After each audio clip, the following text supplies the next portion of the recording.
बेटा ये सबसे बेसिक जब शुरुआत करते हैं तो आपको ये पता होना चाहिए कि डेबिट एंड क्रेडिट होता क्या है, क्योंकि डेबिट क्रेडिट से ही अकाउंटिंग की शुरुआत है। डेबिट क्रेडिट कहां से आया, कैसे बना, आइए थोड़ा सा इसकी हिस्ट्री की बात करते हैं। तो सबसे पहले मैं बात करूंगा, लगभग ये 1400 की बात है, लगभग ये 1400 की बात है, 1449-50 की बात है लगभग। तो मैं एक अप्रॉक्स फिगर ले रहा हूं।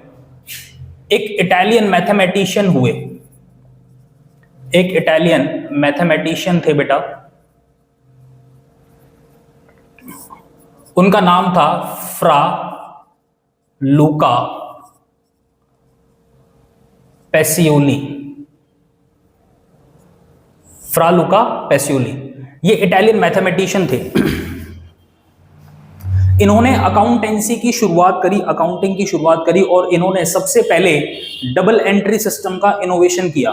सर इस डबल एंट्री सिस्टम की इनोवेशंस की क्या रिक्वायरमेंट थी, डेबिट क्रेडिट की इनोवेशन की क्या रिक्वायरमेंट थी? सबसे पहले आप समझो कि उस जमाने में खजांची हुआ करते थे, बिजनेस तो थे ही, छोटे मोटे लघु उद्योग हुआ करते थे, खजांची हुआ करते थे, बहुत सारे ऐसे रिकॉर्ड्स मेंटेन किए जाते थे जो पत्रों पे हुआ करते थे। धीरे धीरे करके क्या हुआ, बिजनेस ग्रो होने स्टार्ट हुए और वो छोटे बिजनेस ग्रो होना स्टार्ट हो गए।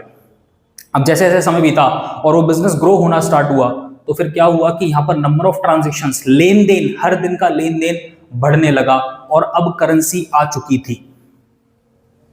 तो एक दिन फ्रा लूका पेसियोली बैठा हुआ था और उसने सोचा कि यार बिजनेस के लिए बड़ा थोड़ा सा डिफिकल्ट है कि at the end of the year उसको ये आइडेंटिफाई करना मुश्किल है कि वो कितने प्रॉफिट में है और कितने लॉस में है, और बिजनेस का क्या सिनेरियो चल रहा है, और दिन की 1000 ट्रांजेक्शंस होती हैं, 1500 ट्रांजेक्शन होती हैं, और वो याद रखना बड़ा मुश्किल टास्क है। तो चीजें याद कैसे रहें, हम भूल जाते हैं। तो एक काम करते हैं, किसी एक इनोवेशन, कोई एक ऐसा कॉन्सेप्ट डेवलप करते हैं जिसके अंदर हम एक ऐसा सिस्टम बना पाए कि जब भी ट्रांजैक्शन हो हम उस ट्रांजैक्शन को रिकॉर्ड कर लें, और उस रिकॉर्डिंग पैटर्न को जब हम पूरे साल कंटिन्यू करेंगे तो at the end of the year उसी के रिजल्ट से हमें कुछ ऐसे स्टेटमेंट्स मिल जाएं, कुछ ऐसे रिकॉर्ड सिस्टम मिल जाएं जिसके पता चले कि पूरे साल में बिजनेस कितना प्रॉफिट में और कितना लॉस में है। तो सोचते सोचते उसने सोचा और उसने इनोवेट किया डबल एंट्री सिस्टम। सर ये क्या था double entry system? Double entry system basically, अभी हम थ्योरी टॉपिक के अंदर, थ्योरी चैप्टर्स के अंदर, जो इनिशियल आपके स्टार्टिंग के 3-4 थ्योरी चैप्टर्स हैं उनके अंदर डबल एंट्री सिस्टम को ब्रीफ में पढ़ेंगे, बट अभी थोड़ा सा भी जान लो कि डबल एंट्री सिस्टम उसने इनोवेट किया। और इस सिस्टम के अंदर सबसे पहले उसने 2 शब्दों को जन्म दिया, that is debit and credit. तो डेबिट को हम लिखते हैं शॉर्ट में DR डॉट, और क्रेडिट को हम लिखते हैं CR डॉट।